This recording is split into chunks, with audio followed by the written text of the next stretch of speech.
Hello and welcome to the Futurist Letters Show. My name is Cairo Smith. I am the founder and editor-in-chief of Futurist Letters, the journal, now also a video podcast where we interview interesting people and talk about arts and culture. Today I have Kenny White, my co-host, here with me. Hello there. And we are going to be talking with the man about the internet, the writer, the thinker, TracingWoodgrains, who has kindly agreed to come on the show to talk about his current areas of interest. You may know Trace from around the internet, and I think we're going to have a very good chat. So please listen. This whole episode is free, even if you are not a paying subscriber. However, I do encourage you to subscribe because we are also going to have a little after show where we talk about how the interview went, any other additional thoughts that didn't make it in. We're going to be doing that after every interview, and it is going to be a very good season. So please go to futuristletters.com. If you want to become a sponsor, this is also where we will plug your sponsor message. And all of that support, whether just buying a subscription or sponsoring the show, sponsoring the journal, goes toward making this content possible and making it all free. So thank you very much. Whatever your support looks like, even if it's just a like or a share, and we are looking forward to jumping into it today. So, Trace, thank you for being here. And for people who might not know, tell us a little bit about who you are and what's been interesting to you lately. Hey, great to be here. I am Jack Dispenza, also known as TracingWoodgrains or Trace online. I recently co-founded an education policy think tank called the Center for Educational Progress, focused on excellence in education, with the thesis that American culture has in some ways moved away from a focus on excellence and needs to be reoriented in education in some specific ways. In addition, I am a law student currently headed into my third year of law school and a writer online focused on topics from hiring scandals in the FAA to drama in Wikipedia to deep dives into any niche topic that captures my interest and that feels like there is a story there that should be told that other people aren't telling. Prior to this, I grew up Mormon in Utah. I served in the Air Force for 6 years as a Chinese language analyst, and I worked as the editorial assistant for the podcast Blocked and Reported. Very, very cool. Very impressive. Did you speak any Chinese prior to heading into that role in the Air Force? Yeah, so on my Mormon mission, I started the process of learning Chinese. I wasn't called as a Chinese-speaking missionary, but towards the end of it, I got permission to start self-studying Chinese there. I wouldn't say I made it that far into the language, but I was pretty serious about self-study during my last 6 months or so and at least had a lot of fun with it. So when I was going into the Air Force, it was specifically with the goal of wanting to be a Chinese language analyst. I still got my training in the military like normal. I didn't skip any part of the military language training, but I had a little bit of an edge going in. I have so many questions about that, but I want to start with what you've been doing most recently, which is this educational excellence project.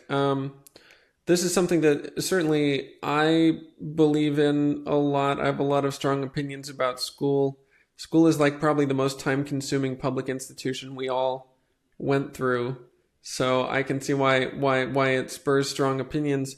What made you realize this was something you wanted to put your passion into? When did that start? It started in kindergarten, honestly. You and that might sound like a flippant answer, but you go and you can look at the journal that my mom kept for me when I was a small child, and it was full of notes about how much I loved learning and how excited I was about learning, how much fun I was having, like counting and starting to learn to read and things like that. And then it hits the entry for the first day of kindergarten, and it says something like, Jack seems a little bored, seems a little disinterested, like he's wondering when the action will start. And really, I spent 12 years in school wondering when the action would start, getting more and more frustrated, and was passionate about it from day one. my first chance that I had to give a speech in public or a semi-public was in a speech and debate class in junior high school, right? And immediately I went for No Child Kept Behind as the topic. And then when I was on my Mormon mission, at that point, I knew I wanted to go somewhere into education. At that point, I was thinking I wanted to focus on like building an ed tech company, doing things like that. I became more cynical about both my ability to do that and the value of doing that after I returned, and started looking basically what is the most productive way to focus my attention here. But from the very beginning, this has been my goal. So every other thing that I've done, every other bit of research, every other story, like I care about that. I've been interested in that. I'm serious about every topic I cover, but it has all had this underlying theme and this underlying push towards this is the topic that I care about most. This is the topic I think about most. And this is the topic I want people to focus on most.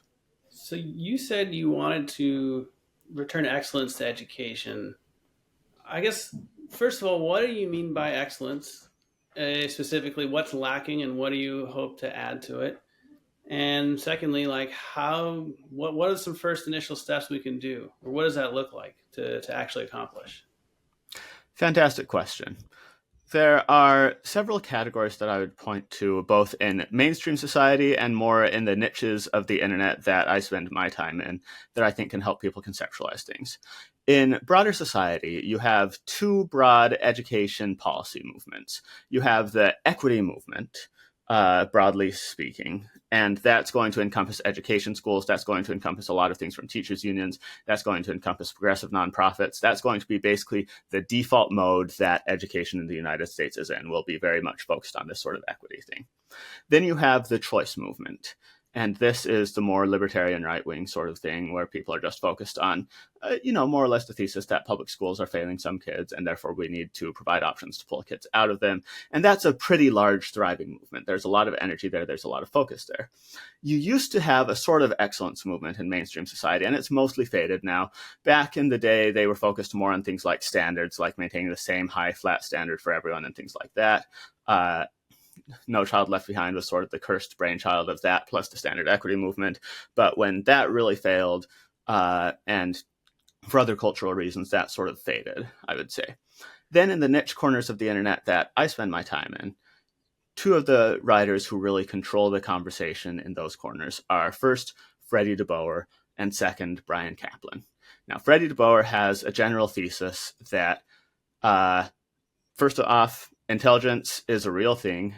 Kids learn at different rates, and that school will not fundamentally change people's rank order in this rate of learning. Therefore, this purpose of school as this great equalizer can't work. You can't move people from the bottom of the ladder to the top relative to others. Any improvement you make at the bottom will also be made at the top, things like that. Therefore, education doesn't work. We should redistribute resources to people who are the worst off in society. Therefore, communism, Bernie Sanders' platform. So then when you say intelligence is a real thing, you mean intelligence is something more intrinsic for whatever reason than what a school environment alone could equalize in its student body? Yes, exactly. That whatever proportion is genetic, whatever proportion is environmental, that there's something both preceding and on top of school, that means that kids are going to learn at different rates as they progress through school. That no matter what approach you choose, kids will learn at different rates as you progress through school. Right. Is there a portion of the, I guess you would call it equity movement, that acknowledges this and yet still sort of puts the focus on improving outcomes for the lower half? Based on some sort of, I don't know.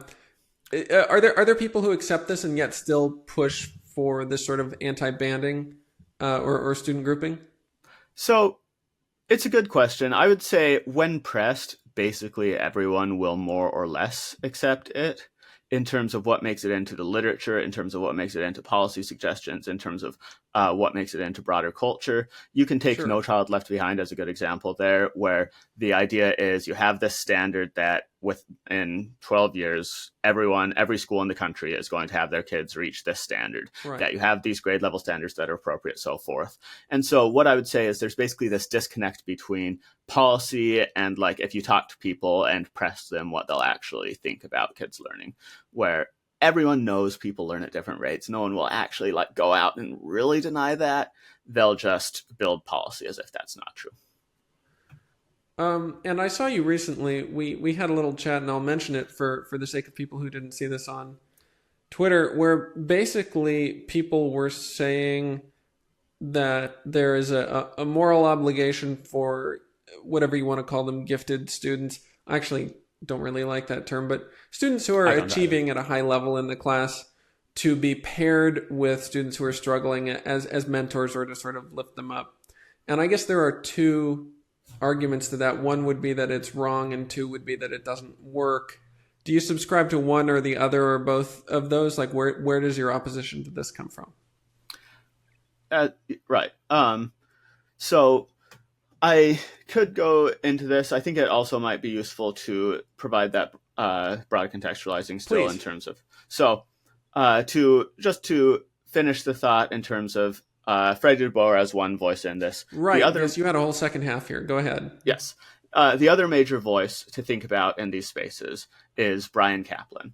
And Bryan Caplan's thesis is sort of, I would describe it as sort of a maximally or near maximally informed version of the libertarian choice thesis, where his case is that school is like 80% signaling, that it is basically just trying to ferret out these inherent differences between people in terms of intelligence, conscientiousness, or other traits that will help them succeed.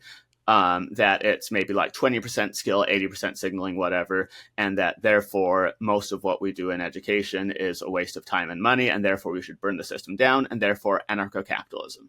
Now, the thing that I find so interesting about de Boer and Caplan together is that they accept basically the same body of facts. They accept basically the same body of ideas, and then one of them, who happens to be a communist, takes all of those things and says, therefore, all of this equalization, all of this communism stuff. And the other takes the same body of ideas and he says, therefore, strip all of this of funding, all this anarcho-capitalist stuff. Yeah.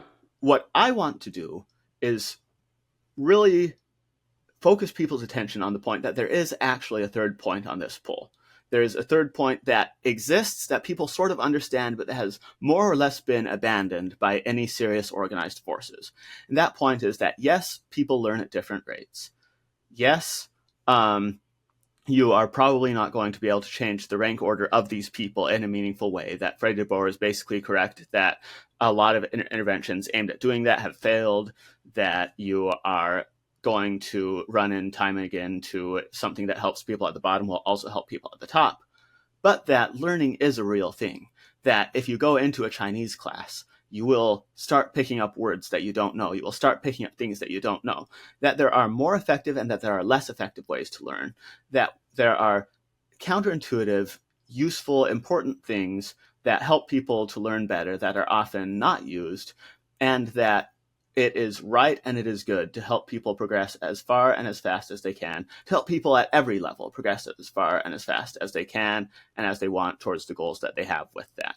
That is that because the field of education has been so hollowed out and so focused on what I would describe as a lot of ideological fads, a lot of just really bad research. And this, this isn't even very controversial to say among academics. People know education schools aren't very good.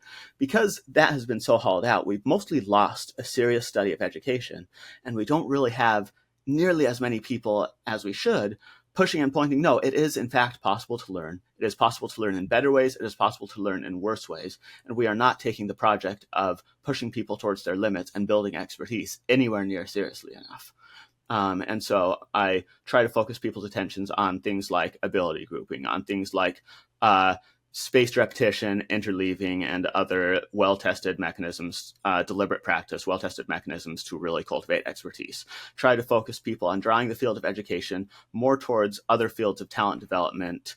The way people learn chess or the way people learn sports doesn't look a lot like the way people learn things in classrooms. And that's not because these topics are fundamentally different.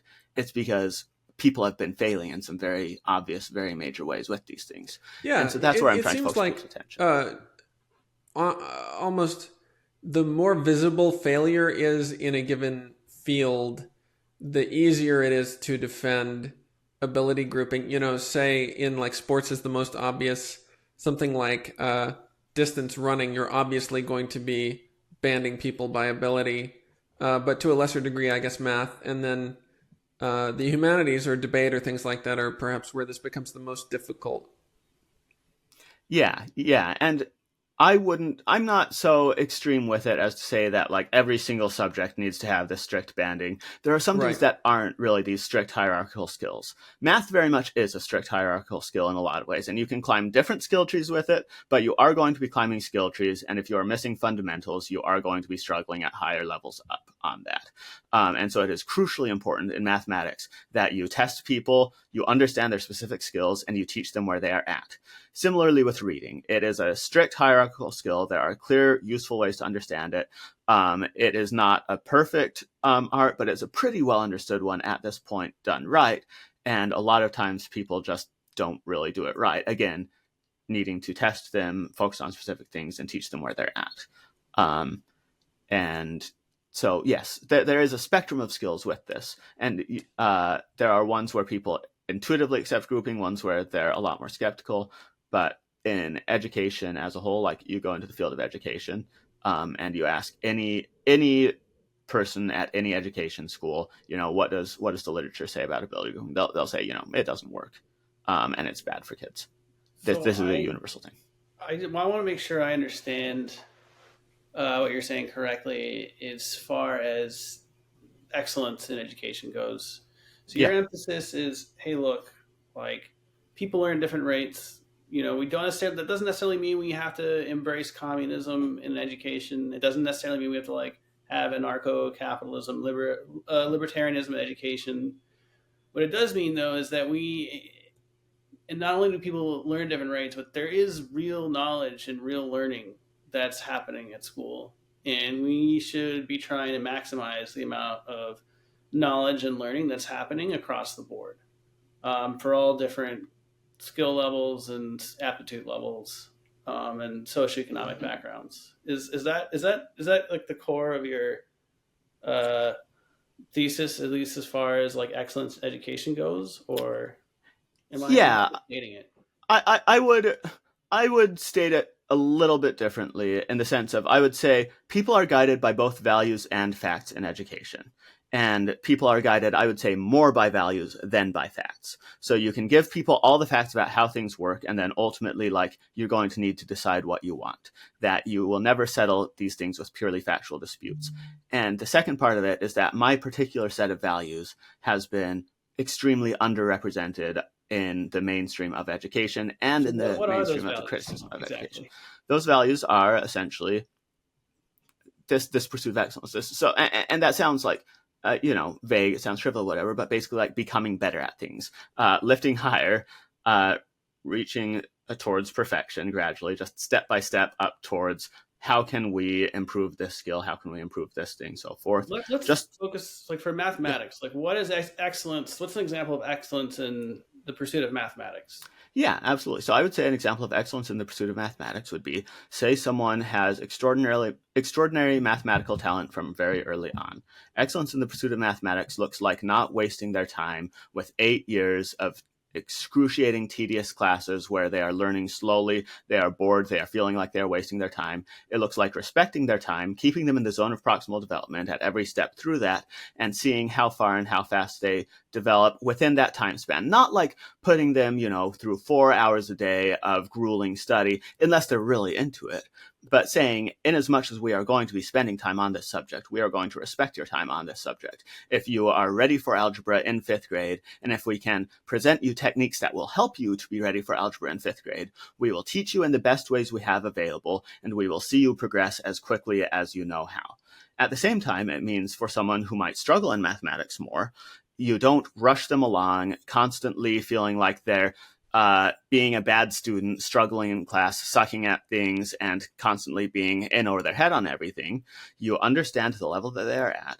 You understand what their goals are, and what the clearest path to those goals is. And again, you respect their time, you use their time well when they have it, and you teach them mathematics in a way, again, same thing, keeps them in the zone of proximal development, keeps them learning, keeps them focused. Essentially, that when you are teaching mathematics, you are teaching it well, that no matter how much you are teaching it, you are respecting people's time, you are testing them, teaching them where they're at, teaching them using effective methods, and taking them seriously. How do you think we should decide nationally? And I would also be curious to know how much you think it would be better to let states set their own educational policy versus keeping it unified and federal. How do you think we should decide what a student should learn from 0 through 18? Like, who should be learning as much mathematics as they can versus who would be better off capping mathematics at some point and focusing on something else? That's a good question. And in terms of level of subsidiarity, right, in terms of level where these things should be decided, education policy has always been, as a strictly technical matter, primarily local. You have these national initiatives, you have these state initiatives, and these things have a lot of sway. But in terms of strict organizational units, school boards, districts, so forth, really do have a lot of immediate power in terms of setting the agenda. And teachers, most particularly, so many reform agendas fail because they forget that teaching is done by teachers, and teachers are used to having all sorts of high-level things sweep through and then sweep away without a second glance. In terms of what we should learn, but in terms of what level it should be set at, I would say you want to have enough centralization in terms of policy, in terms of stuff, to have people able to coordinate. You also need to have enough decentralization to be able to work in our decentralized system. So you shouldn't necessarily be aspiring to have the single flat standard across every school in the country, things like that. Right. But you should be able to provide prescriptions that people can take and they can use, and policy that makes it easy for people to do good things. Gifted students from Boston and LA should be able to work together on a project after they graduate and have some common background of knowledge in the way they learn to think, I would imagine. Yeah. Yeah, I mean, and I think that, like, you look at people from other countries, and if someone has studied math in China versus if someone has studied math in the United States, if they have learned algebra, if they have learned calculus, if they have learned some of these specific principles, like, some of these things are universal once you've learned them. And so I'm not necessarily like, in the United States, I think it's appropriate to have, say, the main culture of the United States, the mainline culture, to wrestle and have all these disputes over what the curriculum should be and things like that, and come up with, like, state by state, or even, whoever's in control of the area sets sort of the general tone of the policy, so forth. I don't necessarily have as strong opinions on specifics of what is taught so much as how it is taught. That is, I'm pretty content for people to come up and think, I think it is useful for students at this school to learn this, and this. I think everyone's going to settle on basically math and reading and basics of writing. The 3 R's are going to be pretty fundamentally useful. But beyond that, you can have a pretty wide range. I'm a lot more concerned with, are we doing this right? Are we doing this well once we've decided this is what we're going to do? Meaning whatever it is that we've decided to teach the child, to teach it to them as efficiently and effectively as possible. Or else, why are we doing it? Right. There's something I've noticed about, and I think school, especially since the 50s, in my opinion, and Kenny, you may disagree with this, I know it's different in Hawaii, but I can really just go off what I see in LA. And in LA, people don't really go to private school by and large the way they do as much on the East Coast. Even the good schools in LA, and there are some exceptions, but for the most part, the good schools are public schools, and they're good because of the amount of effort the PTA puts in and the composition of the student body. And because your school is decided by your address, your zip code, you actually get this sort of societal level self-segregation where people who really want to prioritize quality education for their children make sacrifices like living in a smaller house or an apartment to work their way into districts that they feel will gain their child access to better schools, right? So it's like because of this lack of banding or like gifted academies or things like that, like the self-sorting happens at the family unit level where Isn't it also the case that the taxes, real estate taxes from the county fund that county school? So like you get like this like virtuous cycle where like that county has a good school, people want to live there, real estate prices go up, the budget for the school goes up, the school gets better, more people want to live there. Is that also part of it, or? I'll let Trace answer that if you know, Trace. Oh. Yeah. I mean that's all tied together. Yes. There in a lot of places you have local taxes paying for things, and it's not always easy to tell what the driver is and what the trailing indicator is Right. in terms of schools versus things like crime rates, so forth. I guess what the I was combination wondering of all these was, things has really shaped payments. do you think this sort of greater ability to group kids by ability and by goal or commitment to education or whatever, do you think this would ease some of the anxiety in American urban areas that leads to this self-segregation if families aren't saying, oh, we can't live in that neighborhood because then our kid would go to that school and have a bad time, Yeah, so yes and no. I will say that the answer, in a lot of ways, what the past several generations of education policy have been trying to do in the United States is counteract the desires of parents. And to Can you elaborate on that? Yeah, absolutely. So every parent wants the best for their kid. Every parent wants to ensure that their kid is in an optimal environment for their kid and is around people. Often, like, parents will want things like they want their kid to be around similar people to them. Not always, sometimes they'll be like, I want diversity. But whatever it is, they will go to great lengths to optimize for their values for their kid. And a lot of times, that does look like a good school, whatever, things like that. And it looks like parents love ability grouping compared to teachers, for example. Parents love things like this. And schools, the overarching philosophy of schools has been this sort of like democratic equalization, put generously, or the idea of the fastest should help the slowest, whatever, or things like that. Democratic in the like 30s, 40s sense of uplifting the proletariat. Yeah. Right. In the sense of they want to, and policy has been looking for how can we equalize all of these schools and how can we equalize education experiences and all of these things. How can we get the rich kids with the poor kids? How can we maximally integrate schools racially, socially, so forth? How can we flatten these different things?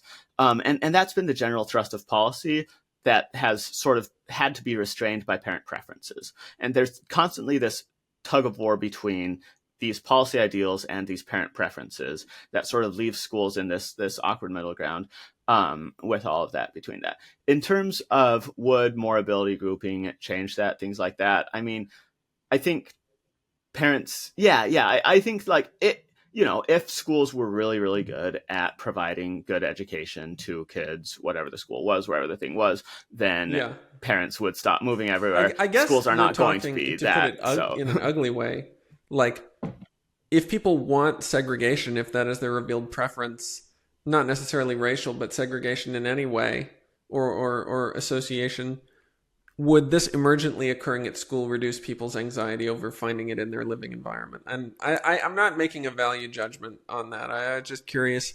And I think you gave a good answer, so I don't want to get too into the weeds on that. I do want to ask you something. Because you were in the military, and the military has these, well, you basically need everyone to be the same in certain ways, and yet you also need to sort people by ability to maximize their effectiveness. Do you think that school sort of serves a similar goal for the nation in that on one hand, yes, we are trying to maximize everybody's skills in their learning process, but we're also trying to provide a universal experience that sort of forces people to mix and develop a super culture? Yeah, I think absolutely schools do that, and that's one of the core tensions of schools. This is a dispute that has been going on for hundreds of years, at least, probably thousands of Yeah. years in schools. Yes. I mean, the model that we use is called the Prussian model, right? Because it started in Prussia. Yeah, that's correct. Yeah. Do you think that school does a good job currently at creating a monoculture or a set of shared experiences for Americans? Um, That's a good question. I do actually think that school does a reasonable job at creating a set of shared experiences. Whether that set of shared experiences is particularly good, I could dispute that. I don't like exactly the culture that American Yeah. schools have built in terms of the set of shared experiences, but I do think that there is a lot of commonality, not just in America, but in other countries that are pretty influenced by America. I go into, for example, a Taiwanese elementary school, and a lot of it feels like school. I think there is very much not, yeah. Even in like countries that people will say are say people point to Scandinavian countries as like these ideal, progressive ideals, things like that. There's going to be a lot of cross-pollination and a lot of common experiences across every school. At the same time, in America, you're still going to have lots of different pockets. You talk to someone who goes to a boarding school, they're going to have a very different experience to someone who goes to public school. You have the public-private divide. You have people who do homeschooling. You have people who do random niche things, so forth. In as much as people are in American public school, I think they have not all common experiences, but common enough that it's a pretty similar language. Kenny, did you have something you wanted to jump in on? Oh, I was just curious what the Prussian model was. Yeah, so the Prussian model of education is essentially what replaced the one-room schoolhouse model. So you have age grades, you have people who go first grade, second grade, third grade, sit in classrooms, 30 people to a classroom. The things we think of as school, the like foundation of this is the way school works. A lot of that's just going to be stemming from this Prussian model. Does feel rather German now that I'm thinking about it. With everybody in rows in their desks. I'm curious, do you think, are there any particular countries you want to point to, Trace, that you think do a very good job maximizing the rate of learning based on the ability of the student as a constraint? Singapore, I would say, is the most obvious answer. I think Singapore does a good job for its students on the whole. In general, I'm less fond of pointing to countries than I am of pointing to specific schools. But in terms of countries, I think Singapore is the model that is going to be most like my values. I know I know people who are Korean, to a lesser degree Chinese, but a lot of South Koreans who feel that South Korean school and school culture pushes students to the max, and they sort of lament this. They sort of feel that it creates a bit of a misery in a lot of people. Do you think that we have to, or I guess, how do you think we should watch out to make sure we are not creating misery in students as we push them? That's a really good question. What I would point to is the difference between adding quantitatively more time spent on education and qualitatively better time spent on education. That is, Korea is really, really good at maximizing quantitatively more time spent on education. And so you have regular school, and then you have after school tutoring, and you have this whole private network of teachers and tutors and everything set up, and you have this intense meat grinder of a culture that really everyone finds pretty miserable. It's and a that form of is not social what you signaling want. how much time you spend on something in South Korea, which is It why is. people starting at big firms don't leave until 10 or 11 p.m. It is. And so one principle that you can bring in with this is the idea that schools should respect people's time. That when you are asking someone to spend time on something, you make sure you are giving them something good to spend it on. And however long you want to spend on school. So I think one example of a model that is interesting to look at for this is the Alpha School model in Texas. Now, disclaimer: these guys are funding my organization. So take things that I Appreciate say the about them with that disclosure. in You said mind. elf school? Alpha school. Alpha school. Um, Okay, I was getting excited for like dark elves. Okay. yeah. But so they're doing a pretty interesting model where the bulk of the learning is done in this in online learning with basically adults watching to make sure and providing incentives to make sure that kids are actually progressing through these like computer aided models. But like the bulk is happening through these computer aided models, and you spend 2 hours a day in these and get the bulk of the academic skills that you're looking for. And they tend to progress about on average about twice the rate of students in normal schools as tested on standardized This is a tests with child that. engaging with a computer that is doing some sort of custom instruction for them involving a algorithmic model, and there's human supervision or human adult supervision. Right, exactly. And so you have that in the mornings, and then in the afternoons, different branches of the school do different things in the afternoons. They have one GT school that's more focused on these really academically serious kids, and they tend to go a lot faster than the rest. And they also tend to like spend their time in the afternoons on really nerdy things like math Right. club or things like that, right? AI debates, whatever. And then you have one that's like my understanding is one of their schools has like people focused on game design and stuff in the afternoons, something random like that. And you can picture a world where people have this, core curriculum model and then different things in the afternoons, but you make that core Yeah. curriculum model efficient enough that Is this works. something the students or the parents pay for and the students choose to enroll in? Yes, yeah. Because so, I feel it's funny you say game design. You think about, you poll kids on what they want to do as their career. I wanted to work in games actually for a while. I think when you're a kid, you interact a lot with games. And so games are really on your mind. I feel like there's this huge benefit to private schools or school choice where you get a wide variety, so you can sort of have weird experiments, hopeful monsters, and see which ones work. But there's also a risk of productizing school in that you start to fit for what is going to be appealing to the consumer.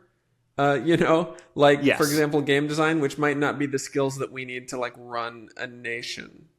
So what I want to emphasize there is that the core academic learning is in this block of time in the morning, and that's the same and taken pretty seriously everywhere, where people are going to be doing better than their peers, better than their age peers in general, and better than their like aptitude peers in general in math and English in these core subjects. And then because you have freed up some time during the day, they can then spend that time on different things. And the way they elect to spend that time, it turns out that everyone wants faster stuff. Everyone is excited about faster, spending less time on things. People get really excited about 2-hour learning. People don't get as excited necessarily about 2 times learning. Like it takes sort of a special sort of freak like me, for example, to get really into the like nitty gritty of how far can you push. And even someone like me is going to like fall off at some point and be like, okay, this seems like a lot more effort than I need to go want. stretch or like touch grass. Right. But everyone wants more efficiency. And so you have this shared goal, and then you have divergent ones with that. And so the shared goal of more efficiency, I think, can generally be pursued, and everyone would appreciate and benefit from more efficiency in the way the process is delivered. And then in terms of respecting people's time and what you do with the time once it's freed up, that's where a lot of values judgments come in. And that's where a lot of like, what does the good life look like? What does a good education look like? What does a good acculturation look like? And that's where you start asking a lot of those questions and looking at a lot of those. Yeah. I want to ask you something, Kenny, unless you had anything else you wanted to get into specifically on education.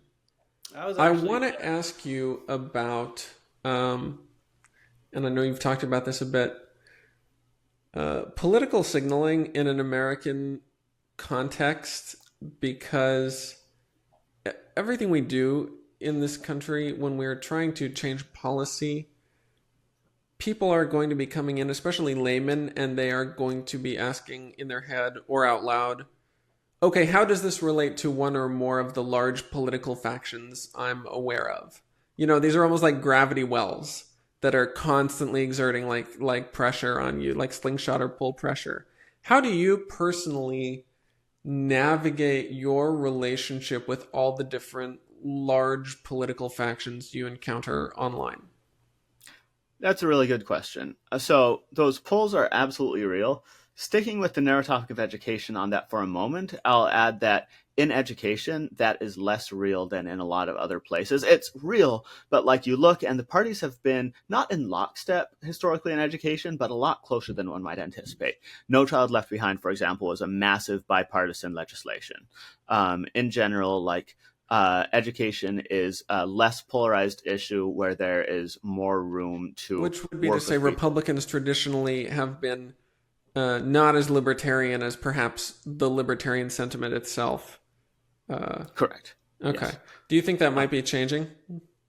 Yeah, I think education is going to become a little more polarized, but at the same time, I do think that there's a lot of nonpartisan common ground that people can find in education, that a lot of things, when something is lower salience, what happens is when something is potentially popular but lower salience, and I would take, excellence in education as an example of something that is broadly popular when you say it, but specific measures of it are pretty low salience. What you want to do in general is just raise its salience enough that someone puts it up, and then good things happen with it. So like there's a friend of mine who runs this group called the Excellence Project, and it's focused on like changing policy in ways that make things more favorable to, say, finding gifted kids. I don't love that term like you, but who haven't been found, whatever, things like that. And he's found that when you get it to a legislature, it pretty much passes. So you just need to get it to a legislature. And so there's that side of things. And then there's the side of things more generally in politics of, some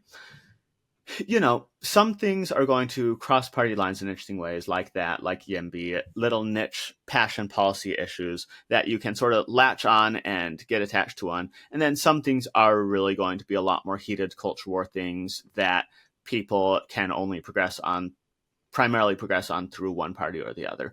And the way to navigate it, I would say, I used to be a lot more cynical about the two-party system than I am now. At this point, while I was not at all fond of the election of Trump, and while I was not at all a fan of Bernie Sanders, I think that the election of Trump and the near ascension of Bernie Sanders really underscored to me that the parties are a lot less in control than people worried, and the parties are a lot more necessarily responsive to the expressed will of the organized people than people feared, in that if you have a large organized group of people who want something, that is the sort of thing that starts happening. Parties need to turn somewhere for ideas, and ultimately, like, if people want to yank the party or wrench a party in a different direction, they can, and the party just sort of has to like chase along. Which is to say, a democratic republic actually works both as a republic and a democracy, it seems. Yeah, unfortunately, yes. Yeah, I've thought about this. I go back and forth on this a lot as far as a democratic republic, living in one. It's like the advantage is that you get a pressure release valve for what could become a revolution or an uprising. If there's something that people really, really want, they can get it through nonviolent means, and they can also depose a very clearly unfit or self-serving elite. The other side, as we saw with like Athenian democracy, not to go too far back, is that if you can get a sort of hysteria, or like a mania, whether that's warmongering or any self-destructive impulse, that it's like it goes straight into the bloodstream if you have too much democracy. Like if there are no party elites keeping out a demagogue, or whoever, like that can just be it. Do you think like we're striking a decent middle ground? Both of you, actually, I want to know what you think about this. I think we're in a lot of trouble, actually. Okay. I have a very grim. I think that there's a lot of work to do. I think we can do the work. I think there's a lot of work to do, and I think we are in a pretty perilous spot with things. I don't think that there's a good balance at all going on right now. Perilous meaning what exactly is at risk in the tangible sense? collapse of our whole project. And this is one thing that I should just add as a caution about when I talk about me being pessimistic about things. I'm a pessimist by nature about these things. I think it is a miracle that civilization has gotten as far as it has, and I am constantly thinking that everything is on the verge of collapse. And so far, it hasn't collapsed. So far, we've muddled along pretty well in a lot of ways, but you go into almost any institution, and you look closely at it, and you look seriously at it, and you will be horrified at how fragile everything is and how many things just rely on like one person turning the lights on in here and keeping this going. Yeah, Nathan, my co-host, got a job at a beer plant and started telling me about how every couple of weeks the beer plant is fairly close to exploding because a switch didn't get flipped or something like that. And I just find myself wondering, is this every system in all of society? Is a couple switches away from exploding and just kind of getting pushed along? Maybe, I don't know. Kenny, what do you think about all this? Well, I was just going to say, Tracy, you seem like the Nassim Taleb of political commentary. Everything's just on a knife's edge, and it's just one black swan away from all going away. Yeah, so I'm not even like yes, black swans are there. I'm not even that worried about black swans. I'm worried about a really fragile infrastructure, like in a sense of like not in a sense of we are vulnerable to one big black swan event, but we have built a lot of things very poorly, and the building of those things very poorly is having day-to-day bad consequences all the time that you can look at. You can dig into these systems and you can say, wow, there are some really serious issues here. And I think ultimately these things can be fixed, but they don't fix themselves by default. That is, a system only gets fixed effectively when someone cares about it, and it more or less takes the shape of the latest person to try to fix it, and then we all try to fix the problems caused by the last generation's solutions. Is there an empire that you feel yourself most being reminded of when you reflect on America? Do you draw a parallel? I feel like I don't know how anyone cannot answer Rome there by default. I'm not an expert in empires. I'm not someone who, So I would say it's easy. One could draw parallels to the Roman Empire if one wanted to. I am not a student of ancient history all that much. I'm not going to be able to dive into the particulars of different empires. Right? I think the biggest difference we have with Rome is probably geographical, in that Rome was able to face a very slow encroachment on its land borders on all sides over hundreds of years as, Germanics and Gauls pushed in. And I don't know, unless Canadians just start sort of doing like illegal West Bank settlement type behavior in the north, I feel like it might be almost more abrupt, the way things shape up.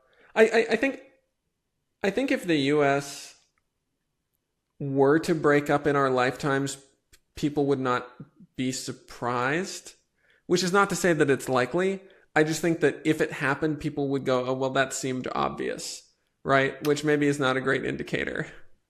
Yeah, I would say as a caution with that, of course, that there's a great deal of ruin in an empire, and that if you look at the United States, if you look at the trajectory of a place like Britain, I don't think Britain's on a good trajectory at all right now. I think Britain's in a much worse spot than the United States right now, in fact. But it has been lumbering along for quite some time, and it will probably continue to lumber along for quite some more time. And maybe they'll be able to turn things around. Hopefully they'll be able to turn things around. But there's a lot of like long, slow decline. And what a lot of institutional failure can look like is this sort of like gradual, everything gets slower and worse, and things that you used to stop working, and this and that and everything. And the culture becomes a little bit more fragmented, and people become a little bit more drawn to different microcultures that lack this shared sense of community, things like that. You can have, and you can just have this like gradual step by step by step by step by step, while it all still holds together, and the parts that work mostly work, and the things that keep things spinning along mostly keep spinning along, and inertia keeps things going. And so it's, you can paint a picture where things wouldn't necessarily collapse, but just kind of, and this isn't even just like, I don't want to talk about these things as if there was some golden age in the past, as if there was like some time when things did work, in the sense of, this is how it has always been. This is how every year in history, this is how the world has looked, is you have all these gaping problems, and you have some people working on solving these problems, and you have some of them getting worse and some of them getting better, and gradually technological growth creeping upwards and sometimes papering over the problems and sometimes intensifying them, and usually making things better for everyone long term until you have what we have right now. And so we're just kind of trying to keep this whole dance going. Yeah, it's weird living in this moment where with certain things, like human nature, it's exactly the same as it's always been. With other things, like industrial capacity or energy, we seem to be going parabolic or really just taking off. And with other things like human population, it actually seems like we're at least a local peak. Yeah. There's a very different picture of humanity depending on what chart you're looking at. I will say not a local peak necessarily even. You think this is the all-time peak of human population? The book that I read recently, After the Peak, I believe is the title, points out the most births ever were in 2012, and it is a very real possibility that 2012 may be the most births ever in human history ever forever. Well, I completely disagree, but I also haven't read the book.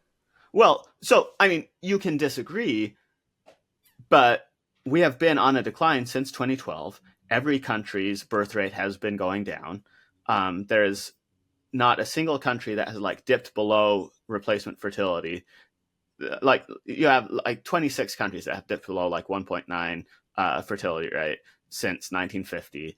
And not one of them has gone above it. And this like transcends a lot of different cultures, transcends a lot of different policies. And one point they make is that this is sort of a product of prosperity in some ways. The more things having kids trades off against, the easier it is to justify not having kids. Anyway, so there are all these things where it is not necessarily that will be the future. And I personally hope very much that 2012 will not be the year with the most births ever. But on the current trajectory... Are you an interstellar humanity enthusiast? Do you believe in an eventual space colonization? It's interesting. I would say that I let a lot of other people dream more about interstellar stuff, and I hope that they succeed in dreaming about it. I hope that they figure things out with it. I would love for humanity to spread to the stars, but I am more interested in Earth. I get the sense that you're sort of like a 1 foot in front of me at a time as far as policy, you know? Like certainly if we are going to become a space civilization, good school is like necessary, right? So you might as well just focus on the near problem, and not worry about the spaceships until we get the schooling figure out. Yeah, I think that it's not even that we shouldn't worry about these things, but that the people who worry about them should worry about them. That the people who are really passionate about space and really drawn to that idea and really care about thinking about that and solving the problems there, that it is appropriate for them to focus on that as the domain that they care about. But I have never been drawn to it in the same way, and it's not something that has like captured my vision the same way. You know, I look at like colonizing Mars, for example, and I think that if we can colonize the bottom of the ocean or colonize Antarctica or things like that, these things sound ludicrous to us. Colonizing Mars will be much harder than that. Or if we terraform Australia, like that sounds ludicrous to us. Colonizing Mars would be that much harder. And I am enthusiastic about these projects, but I think that there are a lot of local problems to solve, and Mars, is the only thing that's even vaguely in our sights right now. Anyway. I want to know, because you're in law school, I have a couple lawyer friends. I'm at that age now where my friends who wanted to be lawyers are now a year or two into their lawyering. And a lot of them, especially if they're in big law, have really retreated in their public presence, their internet presence. They're worried about being political online. Do you feel that being, Jack, being public and being political online, how do you plan on navigating that with a law career? Well, the simple answer is that I don't plan to have a traditional law career. The simple answer is that I have always been optimizing my life towards doing the things that I find interesting and doing the things that I want to do. And the reality is, do I plan to interact with the law? Yes. Do I plan to become a barred lawyer? Yes. Do I plan to spend my days all on cases in courtrooms, things like that, trying to become like clerk trying to go up this traditional legal path. I do not. And the things that I want most don't really rely so much. They have things at the margins where law matters a lot in education policy, but it's mostly just like getting bad laws to stay out of the way in education policy. And a lot of that relies on advocacy, relies on public conversation, relies on swaying people in a political way and moving the levers there. So the things that I care about in law go hand in hand with the things that I care about outside the law. And I'm not really looking to work for big corporate clients. Public interest law, like, you want to be publicly aligned with your interests and stuff. So ultimately, I think that I am exactly who I am, and that is the career that I will have. It's interesting to me. When I first started being online, I was afraid of Twitter for like a long time, like 10 years. Like, my Twitter account is 10 years old. I didn't start posting until a year and a half ago, just because I don't like people being mean to me. And I felt like I needed to get to a place emotionally where I could believe in what I was saying enough that if someone was mean to me, I could like hold frame, and I wouldn't be shaken to the point where I would just want to delete the app. And one thing that sort of was like a good wading pool to get into this was the whole zoning reform thing, YIMBY or whatever you want to call it, specifically because it was unculture war in that sort of, as you say, low salience. Like, you could be very opinionated about urbanism, and you weren't going to get either progressives or like MAGA, like immediately trying to kill you in the way that some others would. And I noticed what you write about is it's a mix of low and high culture war risk, right?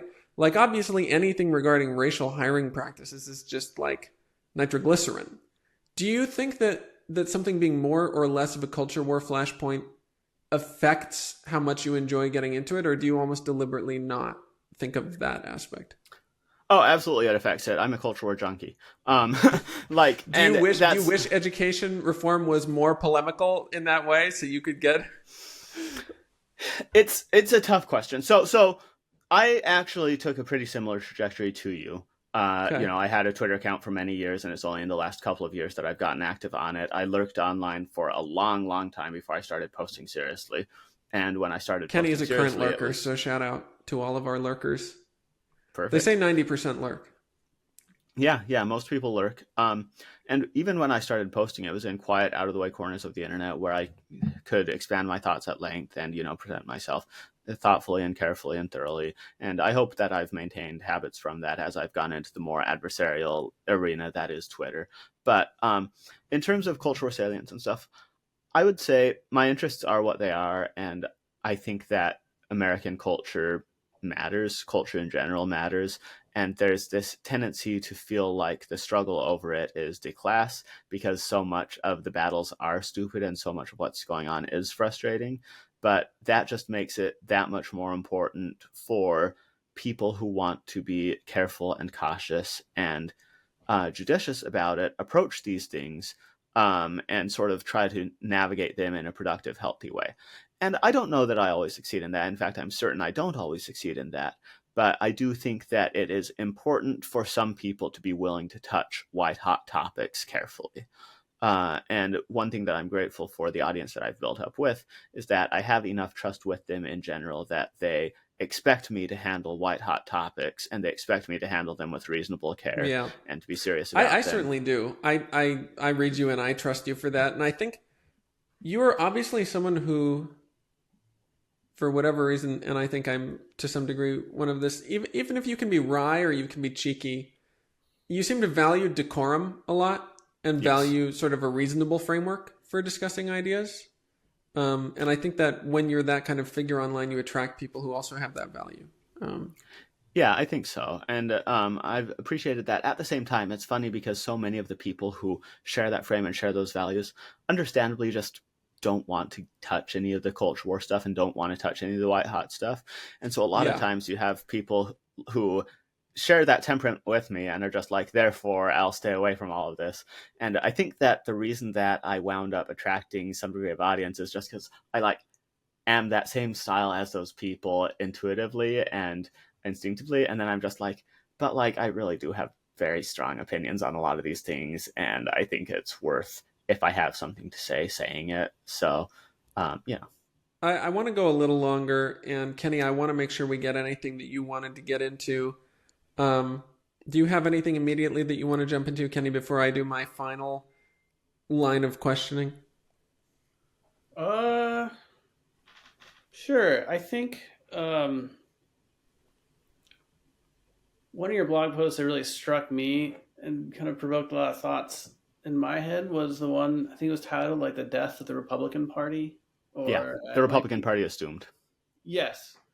And Doomed, correct me yes. if I I'm read that wrong. one. Yes. What was that, Cairo?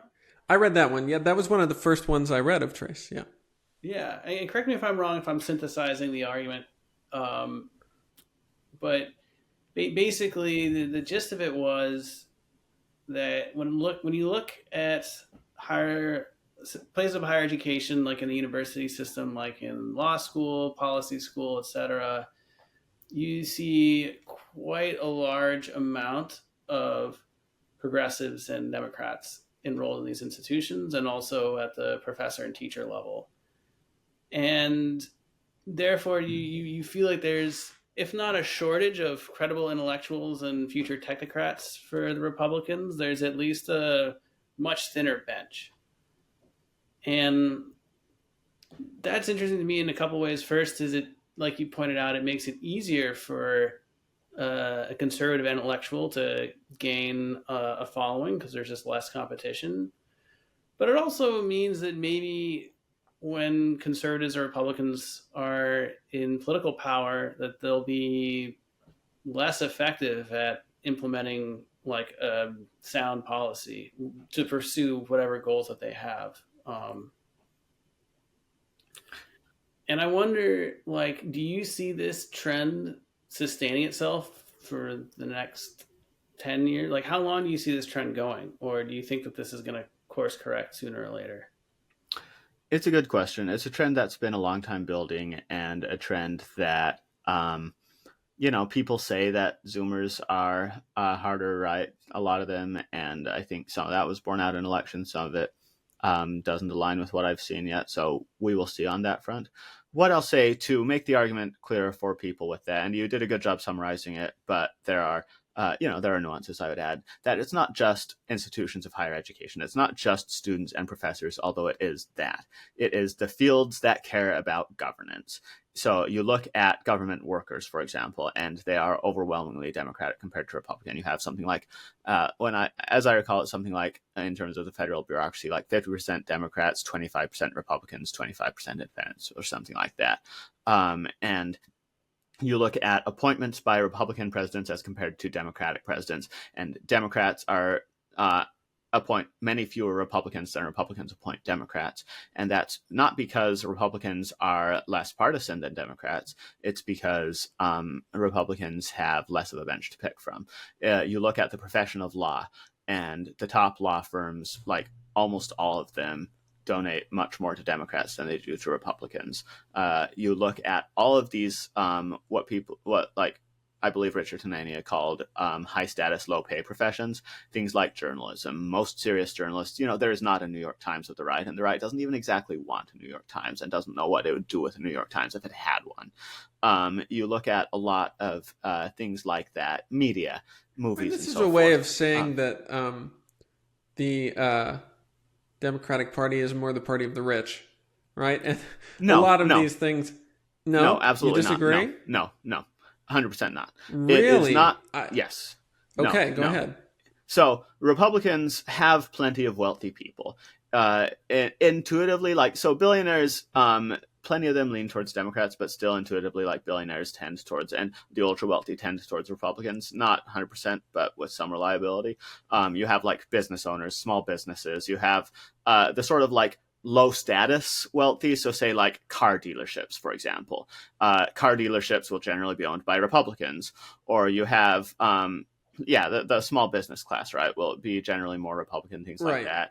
And there are a lot of large areas of the country that don't have that much cultural impact, that don't have that much to say culturally, that don't really get involved in the policy fights as much, that are going to be more Republican. So it's not, in terms of wealth, you're not going to see like Democrats as the party of the rich. Democrats are the party of the institutions. I They feel are like the party. a lot of what you're saying is pointing in the same direction as like when neo-reactionaries talk about like the cathedral. Do you think that sort of Yarvinian language is useful, or do you think it's the hokum? You know, I think that when terms stick around, there's usually some reason for them to stick around. In terms of that quote-unquote cathedral stuff, I would say that it is more or less accurate that there is a distributed consensus among these things, and that the further you stray from that consensus, the harder it will be to find a place in these institutions, things like that, that there are predictable stances that a lot of these things will take. At the same time, I don't think it is nearly as organized or particularly as malevolent as he would paint it. I think that I would agree with that. I think that like smart and serious people can make their way. So for example, like I'm not like right wing in the traditional sense, but I'm clearly touching a lot of hot topics in ways that would make some progressives squirm and stuff. But I that personally don't think that touching topics is enough to make someone right wing, even if a progressive might. Right. Yeah. But so my crucial point here is that, being that I have been just fine in institutions, like in my law school, which is much further left than I am, I've gotten along fine and done reasonably. Like outlets reach out to me and say, hey, fairly progressive outlets reach out to me and say, hey, would you publish something with us? Would you publish this? I haven't there are areas that I certainly would be cut off from, but there are areas where everyone would be cut off from. That I do not feel like institutional capture is so complete. And in some fields of academia, it is. In education schools, for example, I would say that like the only way with education schools is to build a competing institution for people who care about education. But a lot of institutions aren't quite like that, and a lot of them have certain competitions and certain local pressures. Basically, you need to be aware of the specifics. It's lazy, it's careless to gloss over it. But broadly speaking, it is going to be correct that for the near-term future, Democrats are going to be the institutionalist party, Republicans are going to be the anti-institutionalist party, and I think that institutional reformers need to progress under the with awareness that they're going to need to at least work with Democrats within these institutions if they care about preserving these institutions and working with them. And I guess I don't want to lose Kenny's question. Kenny, did you still want to know how long he sees this going, or do you feel like you got your answer? Sure, yeah. Do you see it it sounds like you see it going on indefinitely until something right, yeah. Things stay the same until they change. Sure. In the sense of like the trajectory is what it is, the institutional structure is what it is. I think that alternate institutions are forming. I think that there is a massive energy, certainly in my weird heterodox space, where you have things like progress studies coming out, things like conferences like Manifest and such, that you have, I would say, a lot of people who are very interesting in the ways that I appreciate, who care about similar things that I care about, so forth. You have Substack ecosystem growing. But I'll pause there and say, even though there on Substack, like Substack rose up as this heterodox, whatever, free speech space, all of that. You look at the biggest Substacks by an audience, and the great majority of them are partisan Democrats. Like the great majority of political Substacks by audience that have massive followers and so forth are partisan Democrats. Which is funny because that is not what I see in my Substack notes, but maybe the algorithm has just gotten really good at almost like heaven banning us into our subcultures. Yeah, it has. And so this is the thing that needs to be underscored, is that space, like the great majority of educated people who read are going to be in that space. I have one very small question for you, just because you said heterodox. How much of the behavior of people, these heterodox folks, would you say is from just reasoning from first principles and arriving at unpopular truths? And how much of it is essentially like oppositional personalities, or That's sort of like almost question. like just an enjoyment of poking the cake? That's such a good question, man. No one really reasons from first principles. It's probably mixed of the people two, huh? people do a little bit, right? And we all are serious about our beliefs. Everyone's earnest. Everyone's focused about their things. I would say usually what it is with heterodox people, you have a couple of different paths. You have the path that some people take where they were in mainstream liberal progressivism until they got burned by something, until they really cared about a topic that, excuse me, that mainstream culture didn't really want them to touch. And then you have people whose fascinations just inherently took them in a different way. And then you have just the permanent contrarians, and people are a mix of all of them at times, but that's what you have. So I guess you go into the party, there's a solo cup that says, I like talking about edgy things, and there's a solo cup that says, I'm only here because of that thing I did or said. And that's most of the people at the party. And I want to underscore that a lot of it isn't even, I like talking about edgy things. I sort of recoil from the word edgy. I don't think, for example, that I'm an edgy writer. I certainly try not to be an edgy writer. But people who like, are compulsively drawn to, so for example, say for me, I think that ability grouping, for example, it's not an edgy position. You look, in fact, it's one of the least edgy positions in politics to say that advanced classes are good. David Shore did a poll, his firm did a poll, Blue Rose Research, looking at like the popularity of different policy proposals. Less popular than reparations and less popular than defund the police was eliminate advanced classes. Like, it was the least popular thing they have ever polled. And California shoots down affirmative action over and over again. We've never had affirmative action in public schools in California because every time it goes to a ballot proposition, people say that admission should be race blind. And yet to say that within the institution, at least in the late 2010s, I mean, you'd get gasps, audible gasps. Right. So you have these things that are not edgy, but are counter-institutional. Yeah. And so when you have people who have these like counter-institutional perspectives, no matter how edgy they are, they wind up being drawn towards this sort of space, and eventually you hit critical mass, and eventually that critical mass starts influencing the institutions themselves. You know, Substack influences New York Times influences Substack. They talk to each other, and one reason to write on Substack... even though New York Times doesn't really cite Substack, they're still reading it. Yeah, well, and they're competing with it. New York Times takes its position very seriously, wants to remain the preeminent newspaper, and has fought very, very hard through the digital age transition, through many other things to be that. They would almost be accrediting Substack in a way, as far as like public perception, right? If they were to start citing Substacks the way they cite their rival newspapers, like they want to keep a wall there. Go ahead, Kenny. Look what happened with Paul Krugman. He was one of the most popular New York Times editorial opinion writers for decades, and he finally chafed so much with New York Times management that he decided to go out and do it on his own and start a Substack, and now it's got like tens of thousands of followers, probably making more money now at this point, or close to it, given how many paid subscribers he has. I don't know how much New York Times was paying him, but he's wildly It's kind of like, being a legacy media columnist and starting a Substack. Nate Silver did this, so many people did this. It's kind of like going from working for the legacy porn industry to OnlyFans. I'm not the first person to draw this comparison, but you're still going to have porn, but OnlyFans is this new economic model for direct to consumer, that is in some ways less exploitative. Even though you're carrying more risk. I don't know. Yeah. I want to ask, and I don't want to go on too long, on the subject of live wires and not shying away from them, Trace, which I really do appreciate. I think we only have time for one, so I'll let you pick. And then the next one, I guess, will be, maybe we'll do it the next time you come around. I've got one that's a little more philosophical and one that's a little more policy. So I want you to tell me which direction you would rather go in, and we'll unfurl that. Let's go policy. Policy. Okay.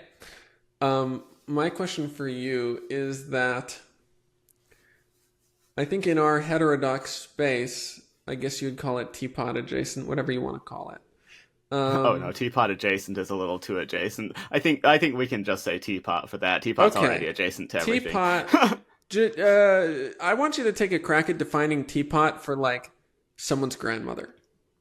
People who have read and appreciated Slate Star Codex and then come onto Twitter and talk about various things. Okay, what is Slate Star Codex? Slate Star Codex is the blog that everyone interesting has read. No, Okay, I we've mean, created a little bit of an Ouroboros here. right. No, so I mean, so Slate Star Codex is Scott Alexander's blog that became former blog. It became popular in the 2010s, where he was, I would say, early to a lot of the topics that started consuming a lot of people's attention later on. In addition to writing really deep dives into philosophy, his trade of psychiatry, creative fiction, and a lot of other like wide-ranging topics that wound up being not a mass culture name, not a name that everyone on the street would know, but something that if you look into people who write particularly interesting things, somewhere in their history, you'll usually find, oh yeah, this person has read or come across or thought about or interacted with this particular blog. These are people mostly in their 20s through 40s, mostly educated, mostly with some connection to San Francisco, mostly white-collar professionals or former white-collar professionals who are intellectually curious in a way that is not exactly partisan, although it could be. Yes. Okay. And in a way that's counter-institutional, but not right-wing. And that throws a lot of people off because counter-institutional and right-wing are so synonymous right at this third point. thing, as it were. Right. So then this is my question. A certain amount of teapot-ish people, which stands for this part of Twitter, by the way. Already very self-referential, yes. Have been talking about, they're sort of drawing this line where like, okay, they're pro-Civil Rights Act, or they're pro with caveats, but they think that disparate impact as far as hiring practices is too broadly applied, right? Meaning like the idea that, and I know you know this just for our audience, if you have a racial imbalance in your staff or institution, that this is sufficient evidence of discrimination, right? Even if you are applying a test that is in some way race blind, this relates to your FAA hiring writing. How do you feel about like this recent resurgence of interest in disparate impact, and like where would you want to see this go for America? Yeah, so that's a really good question, and that has a lot to do with an article that I'm currently.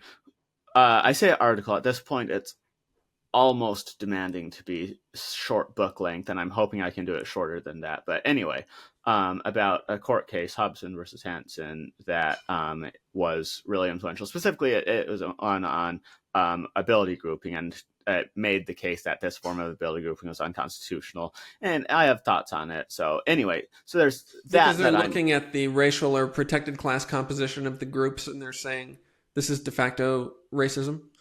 Yes, that was basically the gist of it. It was one of the first big disparate impact cases. And it was not a Supreme Court case. It's not exactly even good law anymore at the district court level that it was at, but it was extraordinarily influential in law and policy in a lot of ways that haven't really been fully understood, and I'm hoping to dive into that. But the gist of it with that sort of thing is that the trouble with disparate impact is that everything has disparate impact, is that as soon as you are deciding things based on disparate impact, you are ruling basically everything presumptively illegal. And you are creating a world of a lot of uncertainty and a lot of chaos around this, and a world where people start being encouraged to shift away from, for example, objective measures objective's a strong word, but like quantitative measures, because quantitative measures have disparate impact. You start having this intuition to move away from, for example, teaching people at their level, because teaching people at their level has disparate impact.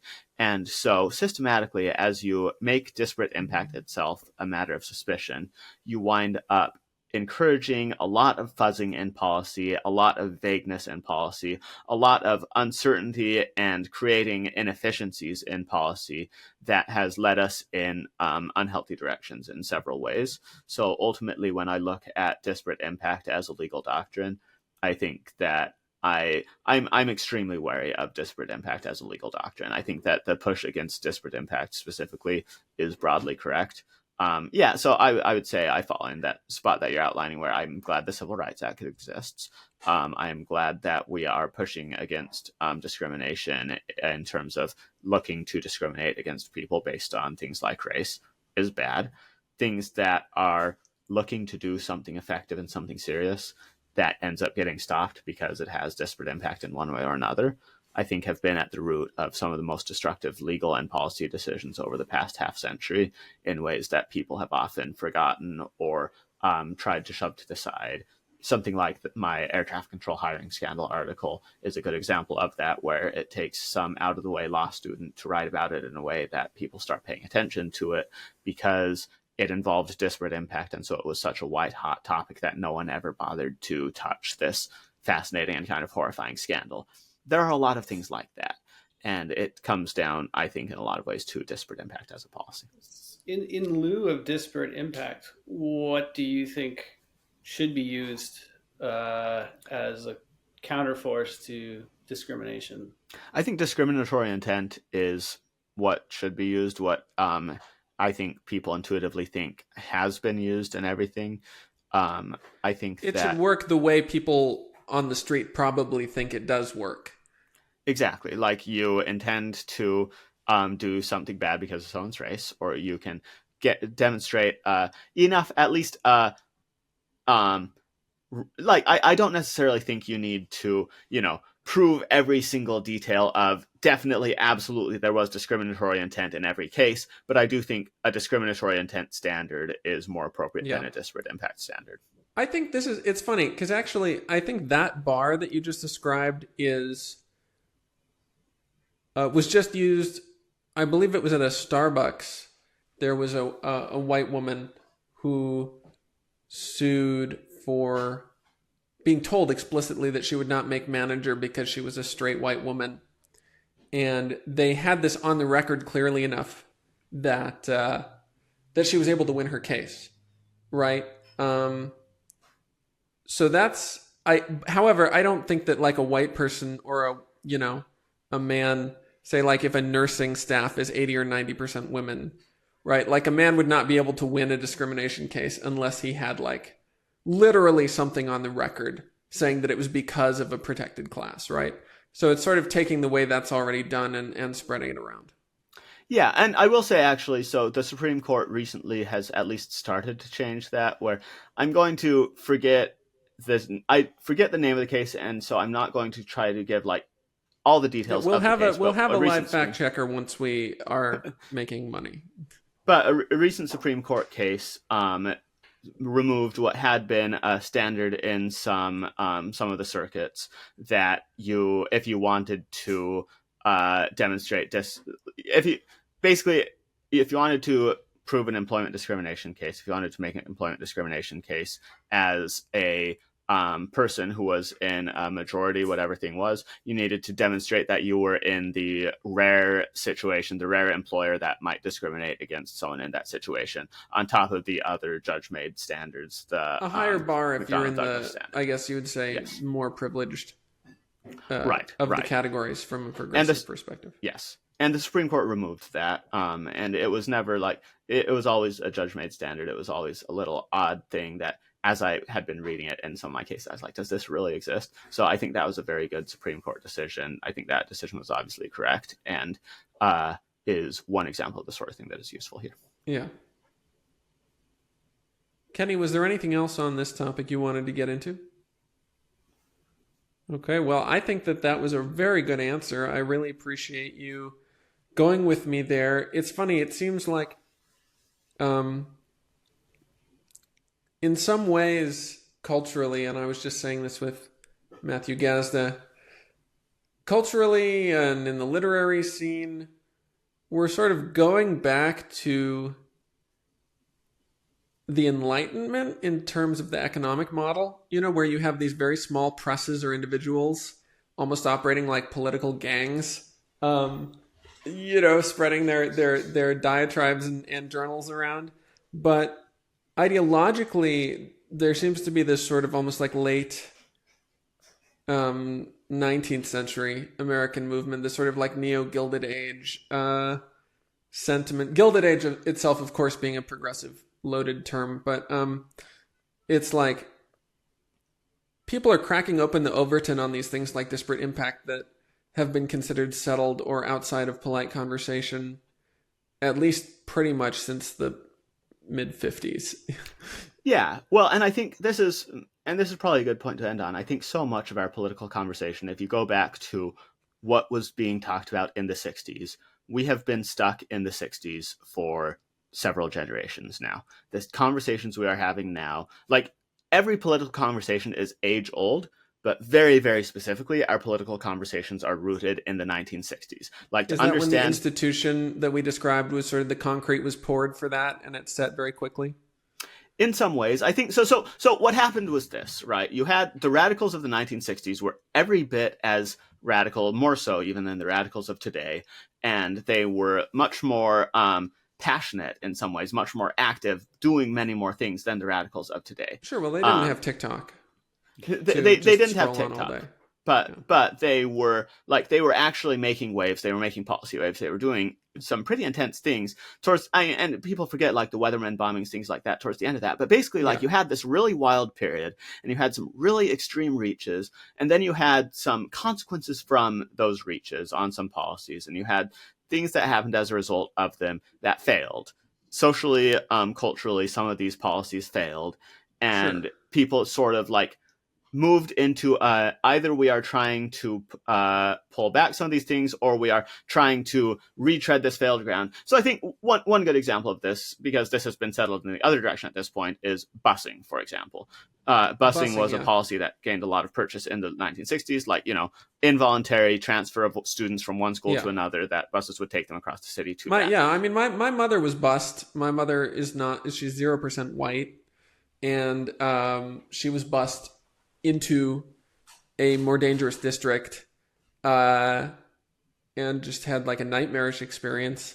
And I certainly don't think there was anything more equitable about taking this, like, Persian Arab immigrant girl, second generation girl, right, and busing her to an area where she would not have any of her family support, etc. This is all to say, I think, like, the failures of busing are accepted even mostly on the left within the institution now. Right. But what you have is, like, the failures of busing are sort of whispered, and then people will go out and will look, and the people who were eager about that sort of thing sort of whispered the failures of some of the things like that. They didn't get absorbed institutionally in quite the same way.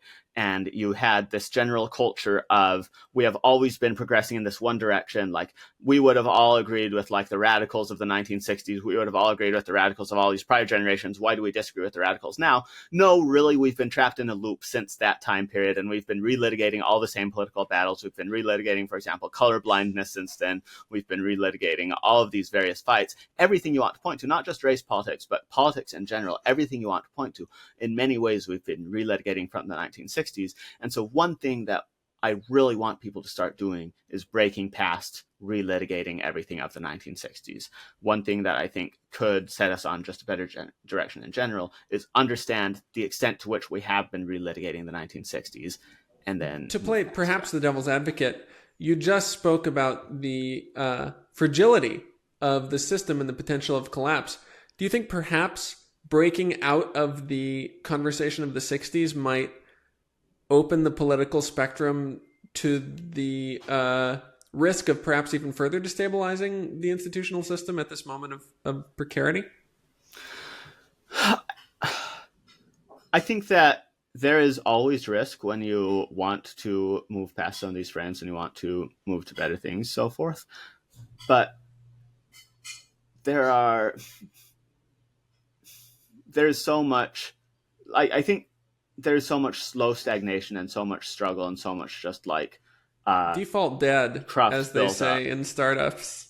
Yeah, that I think you really do need to, and it's tricky because I look at the people who are waiting to come in around the edges right now, and they suck. Like, a lot of these people suck. Like, a lot of the people who want shifts one way or another. If they listen to the podcast, which they do, sorry guys, just get better beliefs.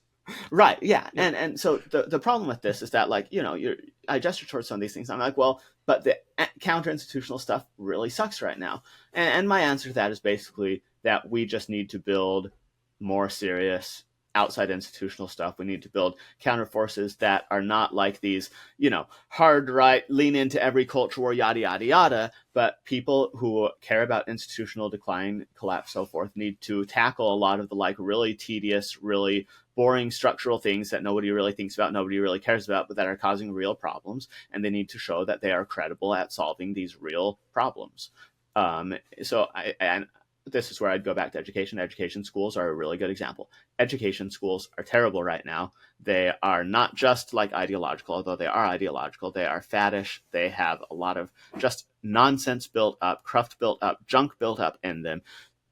They are not in a good place. And if the University of Austin, as a random example, instead of being culture war, the university was we want to build a really good, really serious education school that does better than all of these other things, I think that would be an extremely useful, culturally positive step to take, but they're not doing it because they'd rather be culture war, the university. Yeah. Things like that. I think that's a really good... Go ahead, Kenny. Oh, you said we need to stop relitigating the culture wars of the 60s, which I don't know if I agree with it, but emotionally I agree with it, what are 3 or 2 or 1 examples of prime issues that don't fit into the culture wars of the 60s that you think we should be litigating now? So besides schools, which I guess is a good one.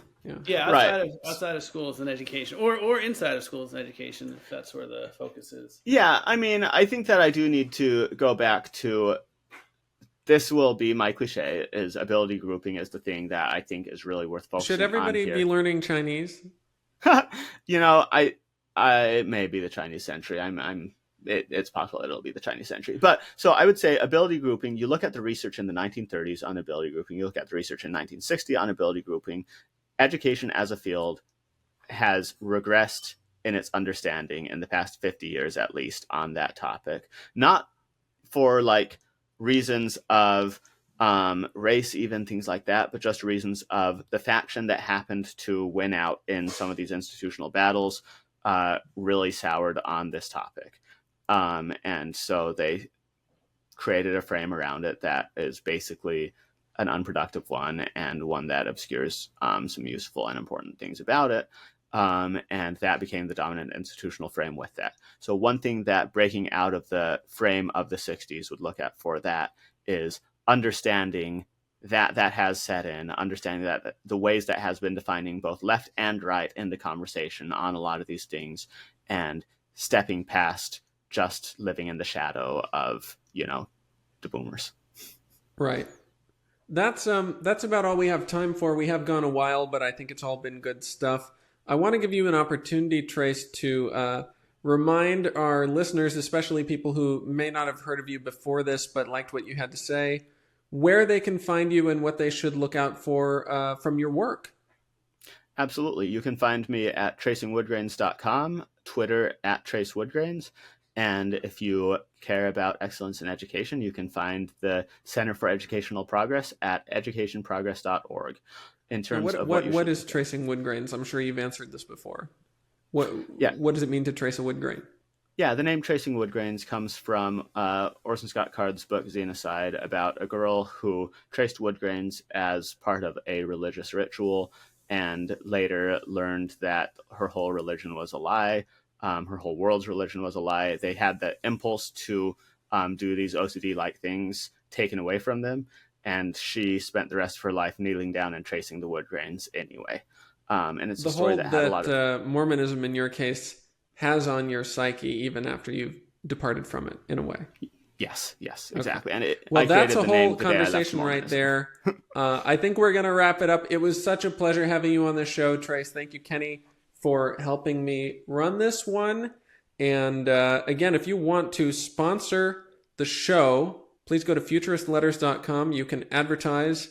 We run a cool kind of Dutch auction where toward the end of the month you can jump on the sponsorship for the next month and become our sponsor, at which point I will read your message on the air. You can also become a paying subscriber for just a few bucks a month, which will get you access to all the behind-the-scenes of our articles and short stories, which are free, but you will get a little extra from the author explaining the piece, and you will also get a bonus after show with myself and my co-hosts after each interview, talking about how it went, sharing our honest thoughts, and giving a little more context. So if you like us and you want to hear our reflection on interviews like this, please go to futuristletters.com. You can support the journal, and you can join us as we jump into that in a second here. But for now, we're going to let Trace go. Thanks so much for being here. Thank you, guys. You have a good one. See you, Trace.